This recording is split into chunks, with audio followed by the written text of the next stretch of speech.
መለሱ ስላይነ ብርሃን ግርምሽ ድረስ እሺ በግርምሽ አስደነገጥከኝ እኮ እኔ ልደንግጥ በግርምሽ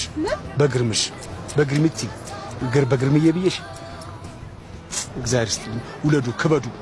ከማን ጋር ከግርምሽ ጋር ወንድሜ እኮ ነው ይውለድ ይክበድ ከደረሰ ማን ነው ደረሰ ስራ የለሽም እንዴ አንቺ ስራ የለሽም 10 ብር ሰጠው ብለሽ እኔ አንቺ ሰባዘር ማወቅ አለብኝ ስላይነ ብርሃን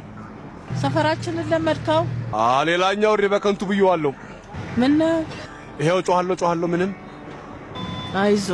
ቆጣ ካላልክ ራብን ታስታግሳለህ ወደ ስራው ይመለሱ ደንበኞቹ እንዳያመልጡት ስላይነ ብርሃን ነጠላውን ሰብስቢ አዋራ ታውኝብን ነጠላሽን ሰብስቢ ነጠላውን ሰብስቢ አዋራ ያቦነንሽብን ነው ሲሉሽ አቅመ ደካማ ሴትዮ አትሰሚም እቺ ቆይ አንተ ታያለህ እንዴ ባይ ከናንተ ቤት አይን ይጠፋል ይቅርታ በጣም ይሄው ለማንኛውም እግዚአብሔር ይስጥሽ ረጋ በል እንጂ ልመናና ቁጣ ረሃብና ቁንጣን አብረው አይሄዱም አሁን ብር እንጂ ምክር አያስፈልገኝም እርሶ ደግሞ ቁንጣን ያውቃሉ ለመሆኑ ልመናና ቁጣ ረሃብና ቁንጣን ግጥም ነው እኮ የጻፉት አውቀዋል አሳተሙ